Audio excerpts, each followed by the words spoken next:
I don't want no oil a-spoiling my shoreline. I like fish much better than crud. I like birds and things a-creeping and crawling. Won't trade no more oil for blood. The sun done give us all we need to make this country run. But that black demon oil's got us fussing and fighting, and I do believe it's time we was done. I don't want them nukes run by them kooks who think radioactivity is fun. No more three-headed frogs or kids with leukemia. Nuclear power ain't fit for a dog. The sun done give us all we need to make this country run. But that nuclear power's got us fussing and fighting, and I do believe it's time we was done. No nukes!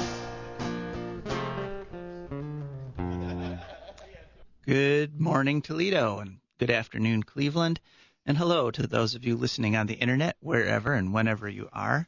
My name is Joe DeMar, and I'm here with Rebecca Wood, and you are listening to For a Green Future.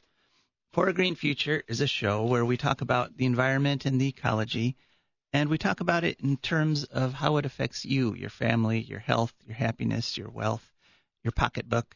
Because ultimately, the health of the ecosystems is what determines the wealth and health of the society. It's just wherever you go in the world, if the ecosystem is crashed, if the forests are gone, and if you got deserts instead of fields, the people there are poor and unhappy. And there's just no way around that, really.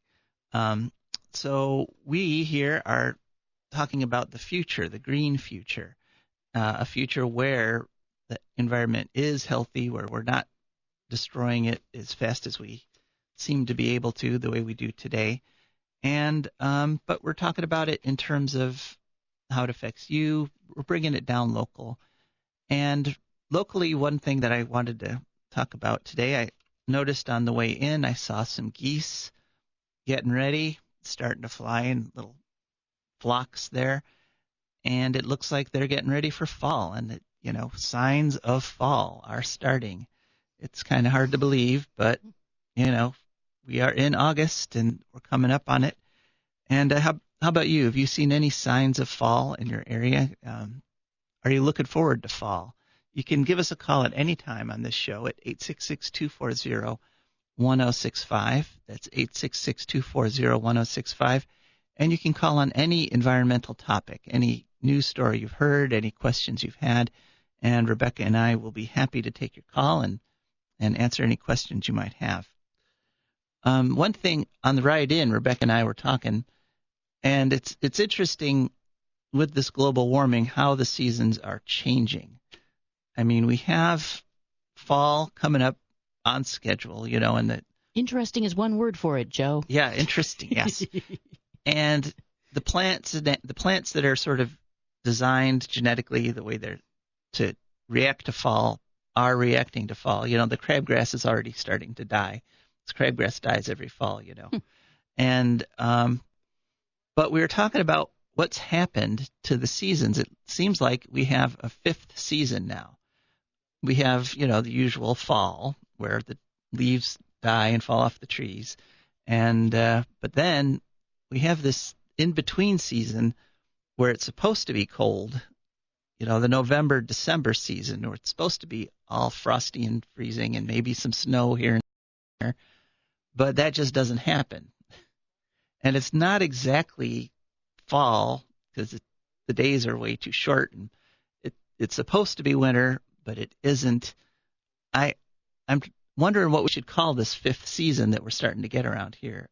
It seems to go sort of directly from early November, and that lasts until January, and then snowpocalypse. Right. Right. and then we spring.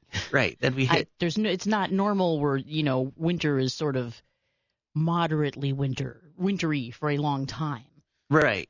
And the kind of winter you could enjoy where there's like a foot or two of snow on the ground and As opposed to the kind that's trying to kill you. right. And you could go cross country skiing. I used to cross country ski quite a bit because I could start in December and just cross country ski up until, maybe even February, March sometimes. But I'm thinking the new season might be called pause, because it's sort of like that pause before the storm. It's like summer's over, fall is over.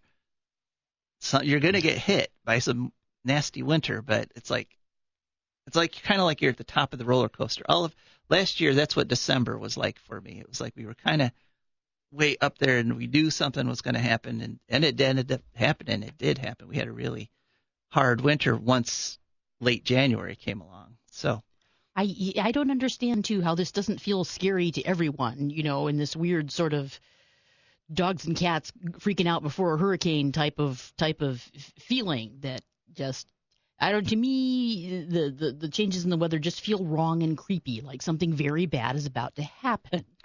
yeah, well, I'd pay attention to that feeling. And for those of you who deny global warming, the people who are like, this isn't happening, give us a call. Please call.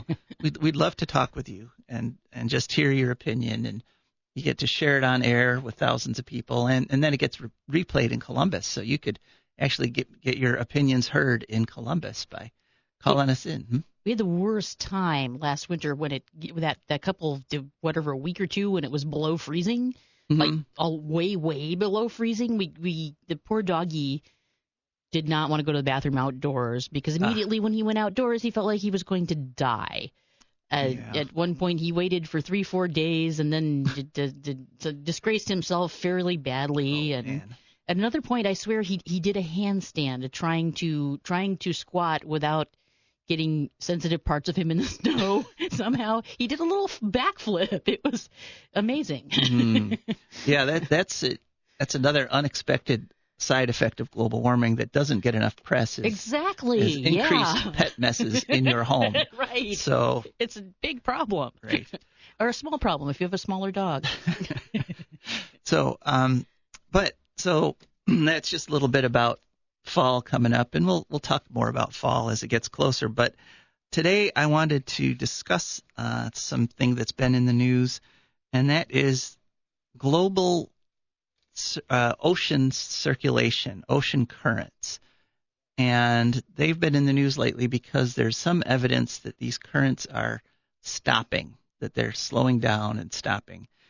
And I just wanted to go into a little bit of depth about what that means, how is that going to affect us here in Ohio?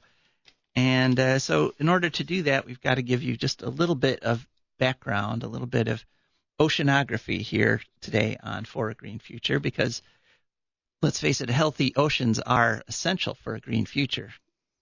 I mean, you can't have a green future if the oceans have ceased to function. Apparently, they create rain in the coastal cities, so instant desertification in coastal cities if no more currents. Yeah, that's one side effect. I mean, the biggest current that most people talk about, and there's literally thousands of currents in the ocean going this way and that way. And the ocean currents are driven by a number of things.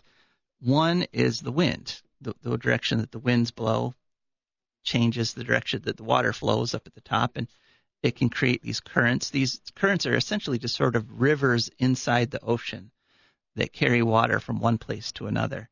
So you've got wind, you've got temperature. Temperature does affect where the water flows. The same way it does in the atmosphere. Differences in air temperature is what drives weather, and differences in water temperature helps to drive ocean circulation. And then you've also got, interestingly, in the ocean, differences in salinity and the amount of salt in the water, because the saltier the water, the heavier it is. And so the salty water goes to the bottom of the ocean, while the water on the surface has less salt. And so what happens is, we're just going to take the biggest current for an example, and it's arguably the most important current in the ocean, and that is the Gulf Current.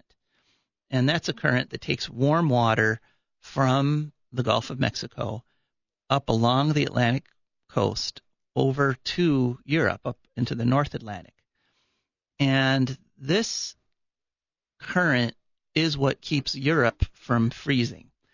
Europe should have a really cold climate. It should be freezing up there. I mean, but places like England, they hardly ever get a hard winter because this warm water that we're supplying them, that North America, in the Gulf of Mexico is supplying them. You're welcome, Europe, by the way. That's why they don't have central heating has only recently become popular there, I think. You're just supposed to have a little fire, or what they call an electric fire. Mm-hmm. Sometimes coin-operated if you have a landlord. Right. So the water flows all the way from the Gulf of Mexico up into the North Atlantic, and there it gets caught in those very cold, fierce winds that are always blowing up there. And those winds actually cause the water that's come up from the warm water that's come up to cool down and evaporate some. And so that makes it more salty. And so that's where the water goes down into the bottom of the ocean. That's called a downwelling. And it happens in the subpolar gyre, Gyre, big fancy word. But basically the water goes up there and starts spinning around, and it gets blown on by these freezing Arctic winds. That it gets cold and it gets salty and it sinks to the bottom of the ocean. And once it's there, it doesn't just sit there. Once it's there, it makes its way back down to the southern part of the continent, or the world again. It flows under the water along the base of the ocean, and as it's flowing down there over the stones, over the rock at the ocean floor, that's where it picks up minerals and nutrients and gets really rich in vitamins and things that are good for plankton and stuff. And so when these underwater currents, when these underwater rivers on the bottom of the ocean hit like a continent or an island, then they come back up along the coastline. And so then you have this big surge of water coming up from the bottom. It could have been down there at the bottom of the ocean for a couple hundred years. It might have taken 200 years to flow from the North Atlantic, where it sank all the way back down to, let's say, South America, or some coastline along the North American coast, and it upwells and carries all these nutrients, and that is where you get those events that are the subject of so many Discovery Show specials. That's when the phytoplankton get all these nutrients fresh from the bottom of the ocean. They start dividing like crazy, and then the little critters that eat the phytoplankton, the krill and the tiny fish, they start blossoming like crazy. They make huge, they have huge population explosions that sometimes you can even see from outer space. And then that's when the whales show up and the albatrosses, and you have those feeding frenzies that we've all seen on public television or on the Discovery Channel or places like that. That's when you get these huge explosions of life. Cartoon Disney movies about fishies. Right. Oh, yes. And that kind of fishies. Pretty stripy fishies. Mm-hmm. So that's what happens naturally. That's what happens if we don't mess it up. But right now, we're busy messing it up. And one of the ways that we're messing it up is by changing the salinity. The Greenland ice sheet is melting. They had a record melt last week. And what that does is it pours tons of fresh water up there into the North Atlantic Ocean. And so, as you recall from what I just said, we have to make the water saltier to get it to sink. Well, if you pour in literally billions of gallons, I think they said they lost 16 billion gallons of water into the ocean in a single day last week. Wow. Because it's just record heat and record melting up there.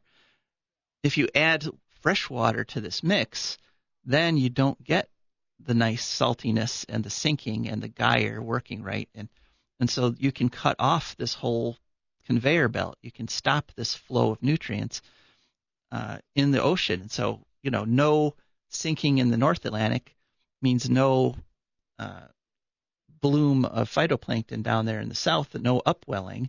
No downwelling means no upwelling. They use the word convection current, so I guess it works like a big convection oven, which really doesn't help me because I've never understood how those things work. But up and down, it's like a big wheel going around, I guess, with the current going up and then things going down. Right. And then it starts flowing. That's the right. That's the temperature part of the equation, right? The hot air, the hot water, the warmer water travels up, cools down, sinks, right, and then comes back.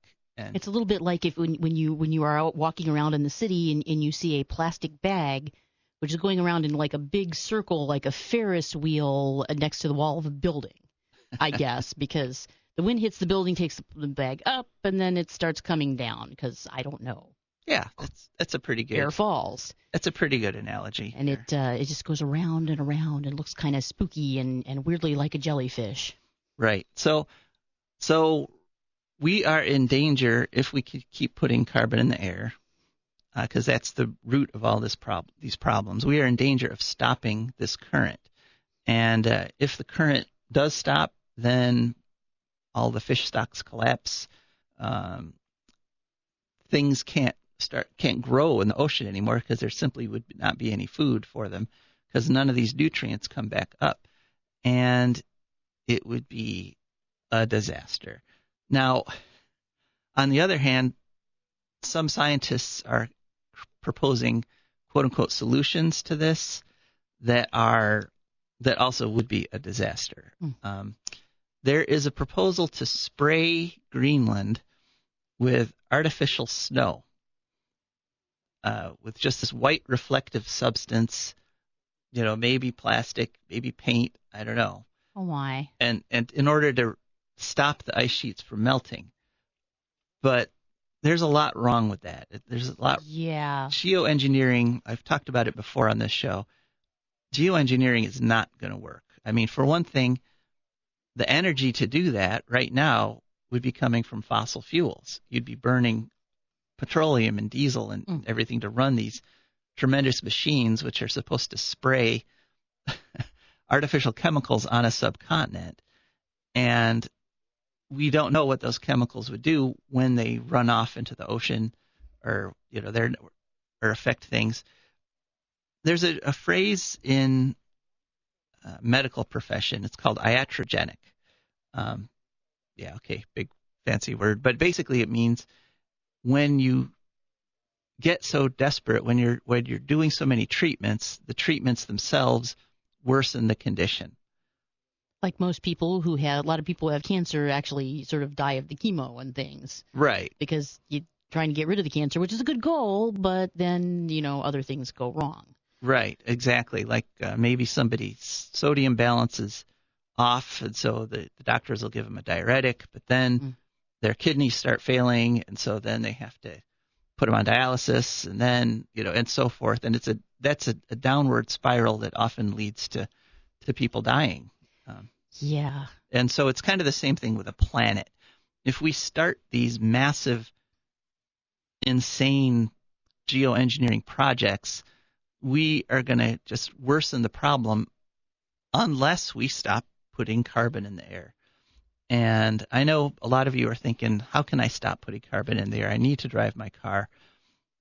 Well, I've been driving around. We just got a new, as I've said, a couple weeks now, we've had a Chrysler Pacifica hybrid van, which Joe can't stop talking about. I can't stop talking about it. I love it because we can just plug it in at night. It gets 30 miles up to 70 miles. Plug it in again when you're done and let it charge overnight. And I've been seeing a lot of new car tags. I've been seeing a lot of people have just recently bought cars. Well, one of the biggest things you can do to lower your carbon footprint is when you are going to get a new car, get a hybrid, get an electric car, get something that, doesn't put all this carbon dioxide in the water, and at the very least, get a high mileage non-electric car. If you're going to get something, don't get something that gets 18, 20 miles to the gallon. And if you live in a larger place, when you're going to the polls to vote, get a decent public transportation system. Hear, hear. Yes. That is. Speaking as a Toledoan, where the bus system is essentially a cruel joke. Yeah, that is an essential part of it. And that's one of the reasons that the Europeans are kicking our butts when it comes to lowering their carbon footprint. Yeah. Is because they invest in their public infrastructure. In a lot of places in Europe, most places in Europe, you do not need to own a car. And I know that for a lot of people listening to this show, that's kind of an earth-shaking idea, not owning a car. But not owning a car doesn't make you less wealthy. It just means that you have the use of public transportation facilities. And in a way, that actually makes you wealthier because you don't have to spend it on expensive French restaurants or something. Right, exactly. Or going to France. There we are. So now there's all kinds of theories about what would happen or what will happen if these currents stop. It's another situation where an effective global warming could cause more global warming, because if the currents stop, there's going to be massive die-offs of sea life, and that'll generate tons and tons of methane as they decompose and so forth. There was a pretty fanciful movie based on this idea. It was called The Day After Tomorrow. Do you remember that movie, Rebecca? I did not. I remember most of my references are from Waterworld. Right, yeah. Well, it was around the same time as right. Waterworld, although that is another... Yeah, that was an interesting movie. I don't care what anyone says. I like that movie. Yeah, it had its stuff moments. Has been said. It had its moments, and one of the best moments of that movie, I thought, was the very beginning, where before the actual movie started, where they were showing the globe that they usually show. Right. The start of these movies by that's Paramount, right? That shows the globe, or I don't know, probably. Yeah, whichever movie company. What? Universal, of course. Thank you, Russell. Oh, Russell yay. Gave me a nice sign language U there. Yeah, the Universal, how most Universal movies, they have this image of the Earth spinning, and then they go into the movie. But for Waterworld, they showed that universal Earth, and then they showed the oceans rising and covering all the continents, and the whole planet basically being this globe of water. Right. And I thought... To me, that was one of the coolest points in that movie. The movie was kind of sexist and kind of, violent and stuff, and it was kind of nasty, like a lot of these post-apocalyptic movies. But just that one beginning scene made the whole movie worth it for me. I heard they had to hire a consultant to make the latest Mad Max movie less misogynist. Well, that's good. Glad they did that. Yes. And another thing that's happening as the Greenland ice sheets are melting. Now it turns out the Antarctic ice sheets are also melting. And there was actually a similar proposal not to use artificial snow, or not to use fake snow, but to generate actual snow using the snow machines that they use in ski resorts and stuff, and to spray the top of the Antarctic glaciers with snow to keep them from melting, to keep it reflecting. Then. Yeah. So, I'd feel better about that if they had some sort of long-term plan for all of this. If we were just going to, do that today, and then we're going to cut the emissions drastically, then it might be all right. Right. Exactly. So, anyway, the Day After Tomorrow was a movie that was supposed to be about global warming, but the premise was that these ocean currents stopped, and so the Gulf Stream stopped bringing warmth up into the northern hemisphere, and so we immediately were hit with an ice age. Oh, right. Right, yeah. But they did a lot. There was a famous article about that the last ice age started. There was a woolly mammoth that got caught in a snowstorm, and it was found at the bottom of a glacier, and it still had buttercups in its mouth. It was actually eating its last meal, right, unknowing that it was about to get hit by an ice age. Maybe its favorite, we hope. Yeah. So they basically showed that happening again here in our modern times. That essentially a mile thick snowfall covers the entire northern hemisphere in the day after tomorrow. Wow. And of course, one intrepid guy goes and saves his family, and et cetera, et cetera. Typical disaster movie plot. I don't believe that's going to happen this time. I think that we have, by changing the atmospheric mix, we are not going to have an ice age because of global warming.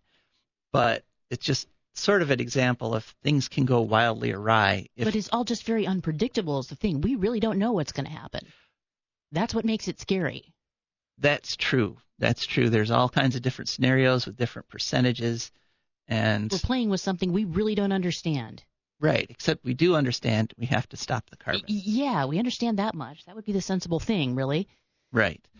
And well, that's kind of what I wanted to talk about this morning, is give you all a lesson in oceanography, which is a fascinating subject. I have a cousin who's a marine biologist, actually. Very proud of her. But so now we could talk about whatever you guys want to talk about. 866-240-1065. That's 866-240-1065. Except we're going to just take a pause to hear from our wonderful sponsors. So after all this stressful environmental stuff, it's always good to remind yourself that there is still nature there, that things aren't that dire at the moment, that we still have a little bit of time here, and to go out and enjoy the nature that you've got. And so one place you can do this is the Wood County Park District. The Wood County Park District is a natural resources conservation agency. They protect natural spaces, maintain quality green spaces, provide engaging programming, and teach people to love and respect nature. They restore wildlife habitats, and they lead outdoor adventures. The Wood County Parks protects 20 parks and nature preserves around Wood County, which are open from 8 a.m. to 30 minutes past sunset every day of the year. And we have a couple things we want to tell you about. Well, coming up on August 23rd, they're having the Hiking for Health series, and that is going to happen at the Black Swamp Preserve, which is located at 1014 South Maple Street in Bowling Green. And that is where you join a naturalist for exercise and the wonder of watching the seasonal changes. And so the seasons really are changing. And the hike offers a true mind-body connection. And you can sign up with Jim Witter by registering for the program at wcparks.org. That's wcparks.org. Or you can call the Wood County Park District headquarters at 419-343-1897. They also have frequent volunteer opportunities where you can go help remove invasive species. You can volunteer in their greenhouses where they grow native species for planting. And if you want to volunteer with the Wood County Parks, you go to wcparks.galaxydigital.com.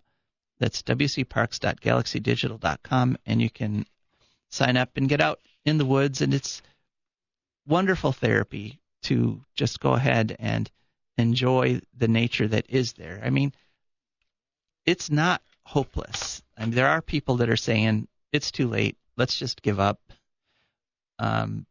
But I refuse to do that. And we have found over and over again that if you give nature a chance, if you give nature a place, it will come back and it will recover and it will heal itself, because that's what it's been doing for, roughly 4 billion years, I think.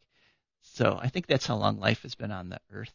Something. I don't know. Terry Lodge said this really brilliant thing that I always remember when he was getting his award for the Lucas County Green of the Year or whatever it is a couple of years ago.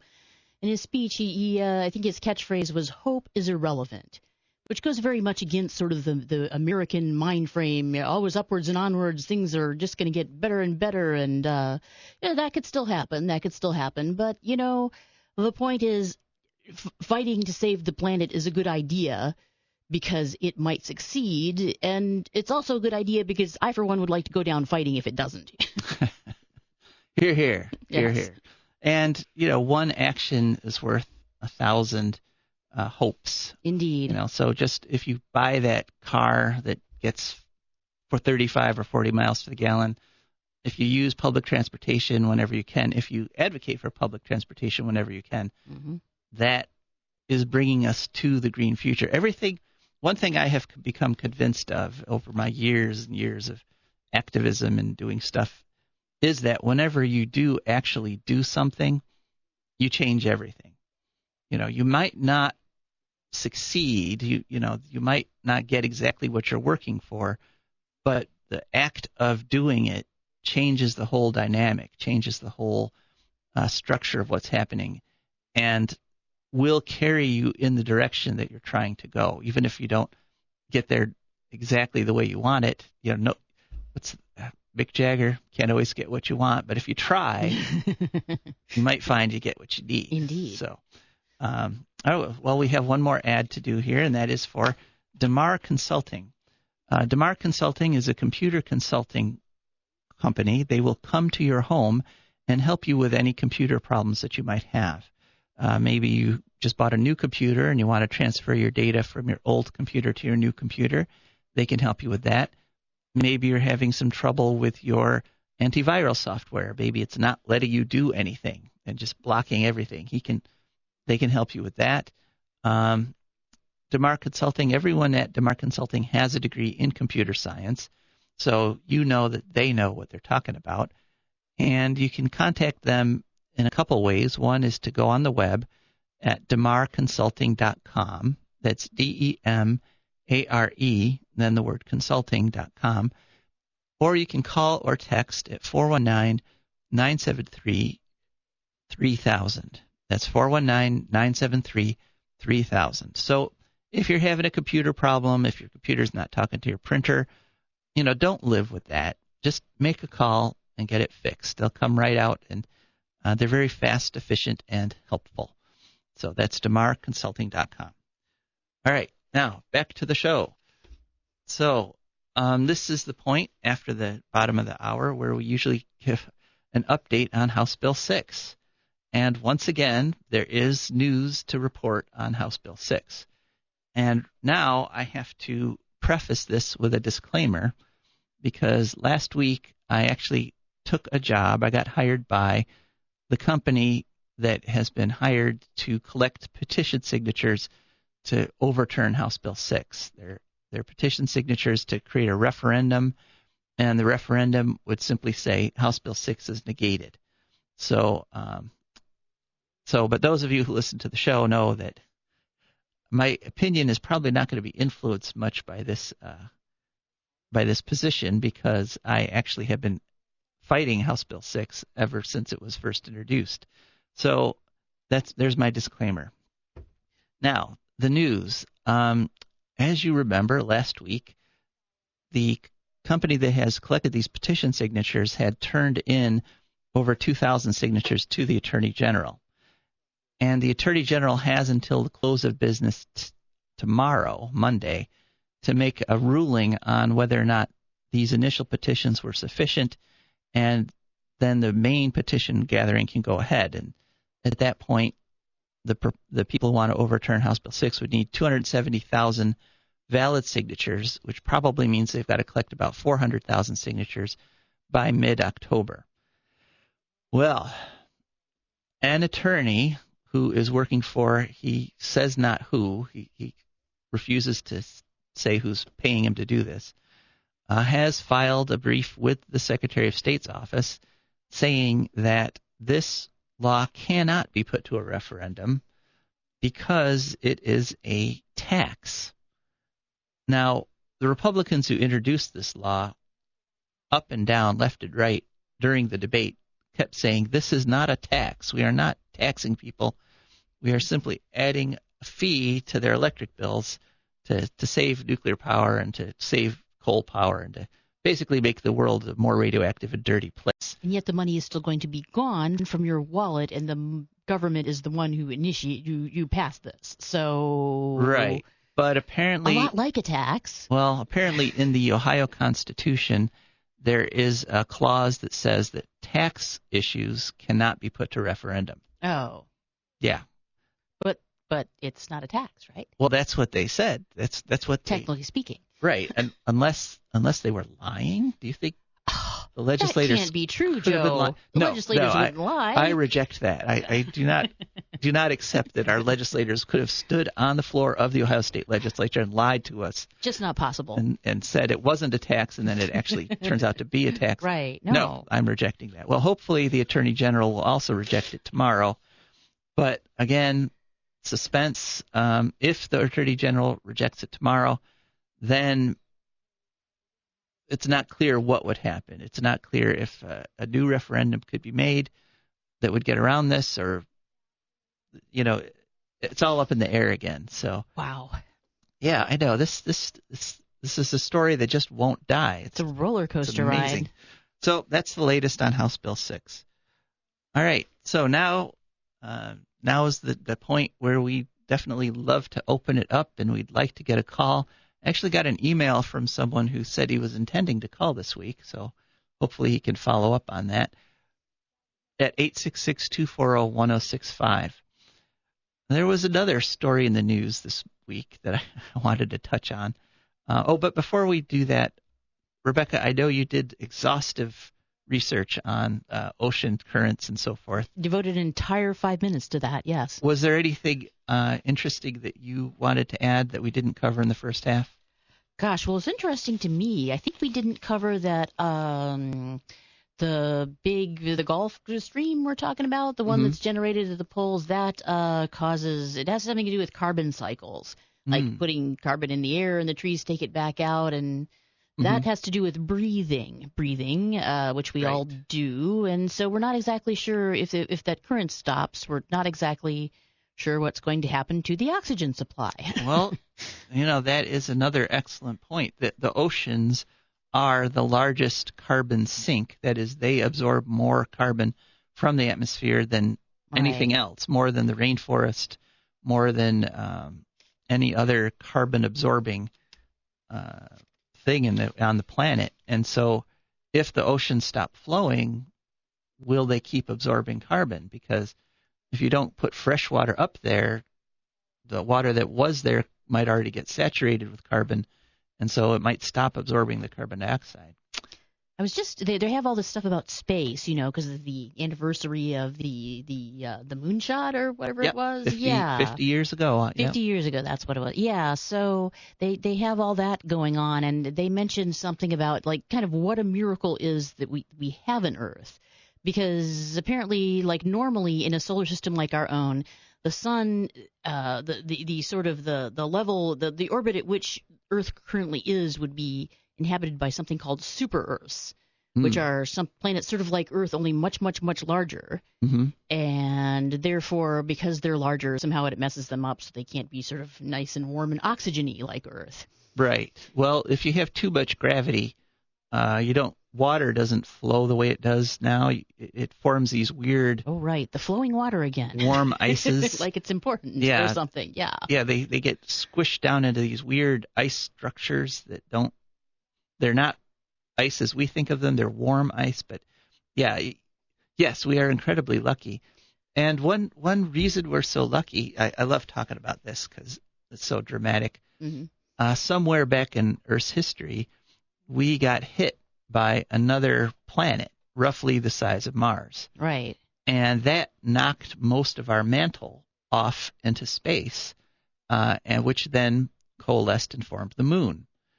Now, if we had not been hit by that planet, the Earth would be bigger. It would have a much thicker crust, so we would not have this nice global, those volcanoes and the globes drifting, continental drift and things like that. We would just be stuck with this big, stiff mantle, and life might not have actually been able to keep going. So it's kind of a miracle, that we have this thing that is just this combination of all these improbable forces that came together, Right. Yeah, we're incredibly improbable. All of us. You, everyone listening, you be Rebecca.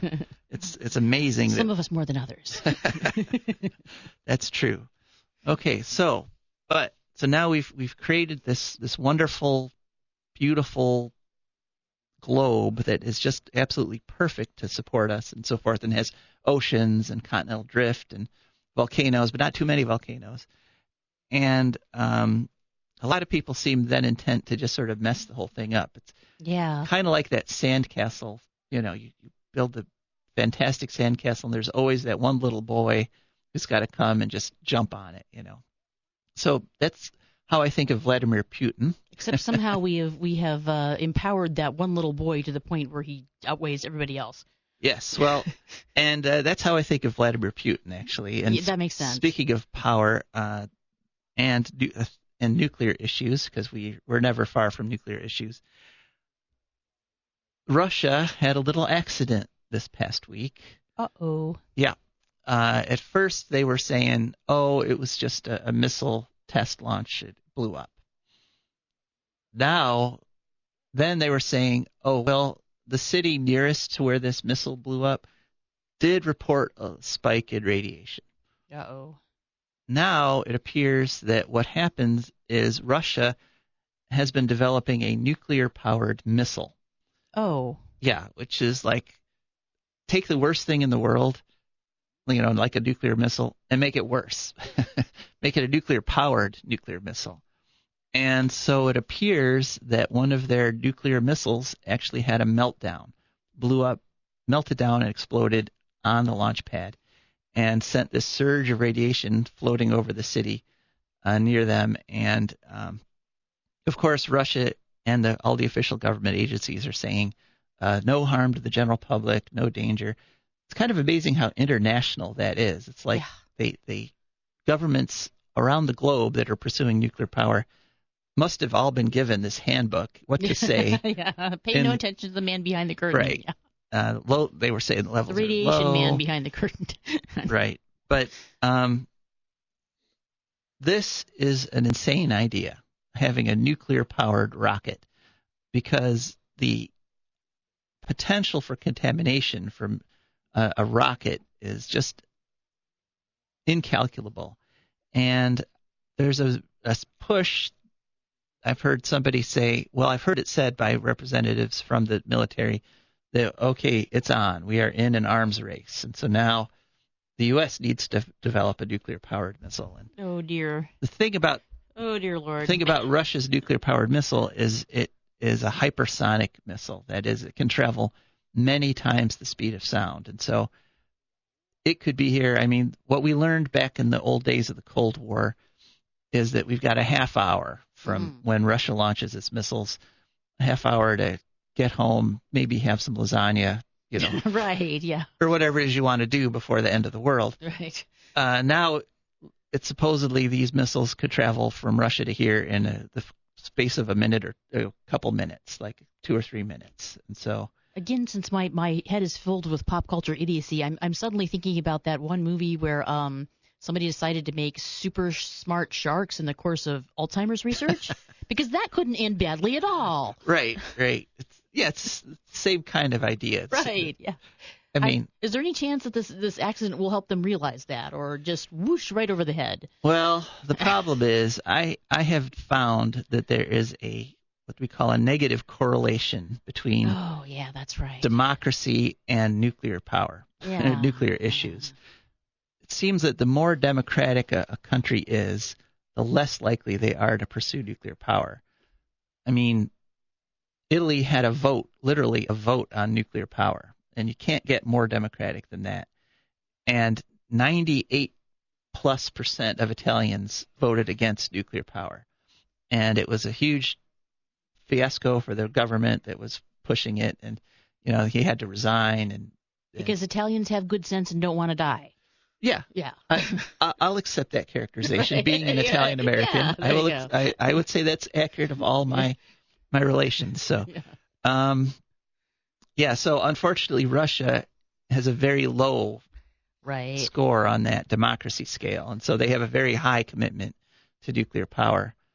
And we could see this relationship right here in Ohio, because essentially what's happening with this HB6 plan, or this challenge to the HB6 referendum, is that these lawyers and perhaps the Attorney General are saying democracy is unconstitutional. Yeah. They're saying that the Ohio Constitution is going to prevent Ohioans from having a vote on whether or not they want to support nuclear power with charges added to their electric bills. Right.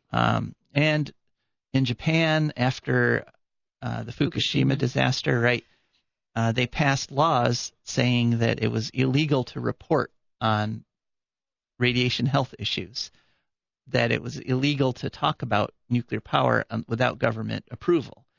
And so, they measurably became less democratic, less free, less open in order to preserve what was left of their nuclear industry.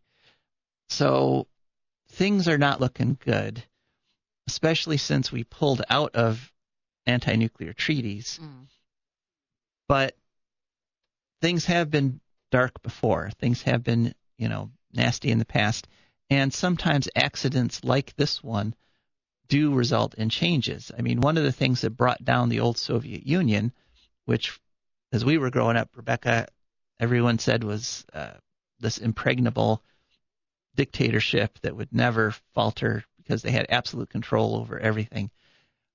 Chernobyl helped destroy the Soviet Union because people lost faith in that government because of that disaster and the way it handled itself during that disaster. And it was one of the factors that brought down the Soviet Union, that showed it to be a weak government or a weak country that didn't really have a handle on the technology it was trying to use. So anyway, so that's the news from right now. Which they won't tell you. Mostly it's all, Reagan won the Cold War. Yeah, no. No, we were there. It wasn't just Reagan. It was the people. I mean, Reagan stood there in Germany and said, "Mr. Gorbachev, tear down this wall," talking about the Berlin Wall that separated East Germany and West Germany. Well, he was talking to Gorbachev, who was head of the Soviet Union at the time, but who actually tore down the wall was just Germans. Right, yeah. They just went at it. Yeah, just regular German citizens just got up with chisels and fingernails and things, yeah. Yeah, and sledgehammers, and they tore down the wall. So, it's a number of factors. But I think we're done for the moment talking about current news because it's time for our weekly letter from the future. Oh, boy. Yeah, we're definitely going to have to get an audio intro to that. Yeah. So, anyway, my great-great-granddaughter writes to me every week from the year 2299. And here's this week's letter. Dear Great-Great-Grandpa, greetings from the year 2299. It's been a great week. I've been visiting the old family homestead back in Ohio. It's been wonderful catching up with family and old friends. One old friend I visited this past week was Paul. He and I were sort of girlfriend-boyfriend in high school. I went off to get my PhD in bacteriology. He stayed in Ohio and became a plumber. Yes, we still have plumbing in the future, but all the materials we use are non-toxic. Anyway, Paul was always into astronomy, and he invited me to come look at his telescope. With our materials and manufacturing techniques, even a hobbyist like Paul can afford a telescope with a 10-foot mirror. As I was walking into Paul's house, I was looking up at the Milky Way and thinking about how different things were in your time. Now we have no light pollution. Street lights sense when people are near and only turn on if needed. They also don't waste light by sending it out into space the way they did in your time. I've read that 90% of the people in your time couldn't even see the Milky Way, and people had to travel for hours to see a dark sky. As I was walking to Paul's, the starlight was so bright that I could actually see the path. I had told the streetlights through the net that I wanted to keep it dark so I wouldn't hurt my night vision. Anyway, when I got to Paul's, he had his telescope all set up, and we were able to watch both Jupiter and Mars. It was interesting watching Mars, knowing that my brother was actually living there. So Paul and I talked late into the night. It was fun, but I'm ready to head back to the Kola Peninsula to take up my job again, helping remove the radioactive waste from your time by injecting it deep into the Earth's crust. Thanks for listening, Great-Grandpa. See you later. Marie I. Do we have, the Perseid meteor shower going on now? Next couple days, I heard something about that. People are trying to go out to find places out in the countryside to go look at it where you can see it, not like here. I think that's right. We could check that really quick. We actually have access to the internet here. So if you could talk for just a minute, I will do a quick search here.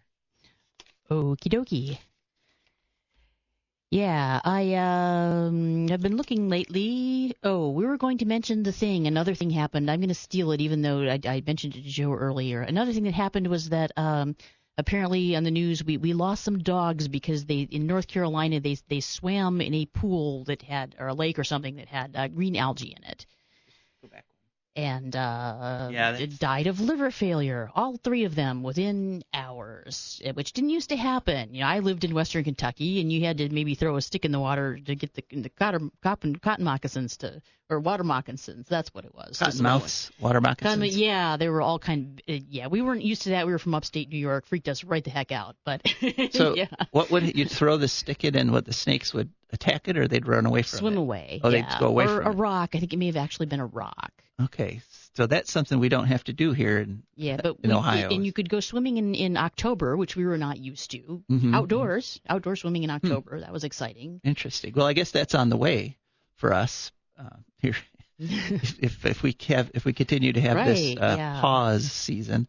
The problem was there was a lot of buggies. There were ticks, and there were, oh dear Lord, giant slugs. You went outside and stepped one and barefoot at night. It felt like you'd stepped in Vaseline. So creepy. I know. That's how things were and how they were supposed to be, but it's not supposed to be in Ohio. Right. I don't want them to come here. All right. Well, one thing that is coming here, Rebecca, you were correct, is the Perseids.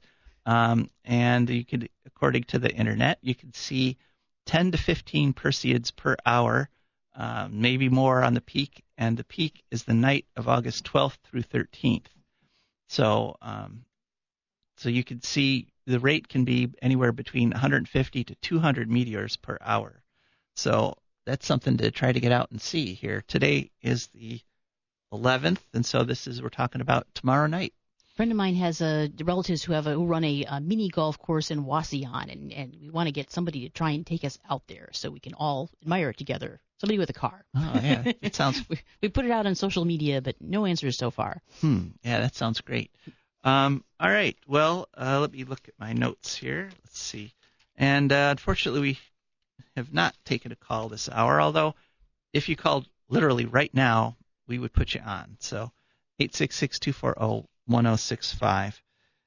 And I have been caught in a Twitter battle, in a little Twitter cul-de-sac with, I call them radiation deniers. Yeah. Yeah, there's this group of people that are arguing now that radiation is actually good for you, that the latest studies are showing that low levels of radiation aren't harmful and can actually be beneficial because they stimulate your body and to repair itself. People grow big and strong. Yeah. And cancerous and radioactive. And, yeah. Right. I mean, it's kind of like if you break your arm, the point of the break is actually stronger than the bone that didn't get broken. And yet once breaking it heals, your bones on purpose to stimulate that effect is not a great idea. But this is what they want to do. Right.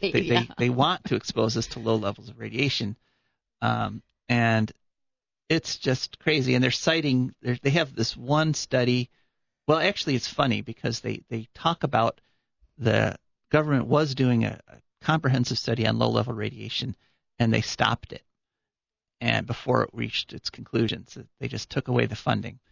And so these pro-radiation kooks, I'm going to call them kooks. Oh, dear Lord. Are claiming that the reason it was stopped was political because it was going to show that there was no harm and there was actually benefit, and politically they couldn't let that information get out. But I think it may have been the exact opposite, but never mind. That is the point. I believe it was the exact opposite, that they stopped it because the new study supported literally a century of previous studies, which all show no safe threshold, no point at which exposure doesn't hurt the body. That's what the science has said for a century now. Right. And so now they had this one study that was canceled before it was finished, and they cite that as evidence that the opposite is true.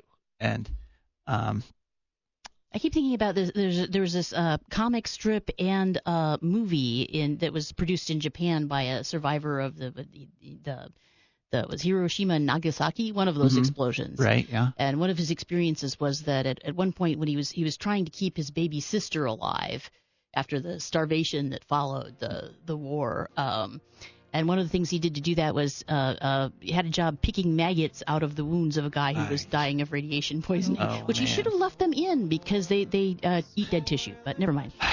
Okay. Well, that's not the kind of upbeat note we usually like to end on. Right. Sorry.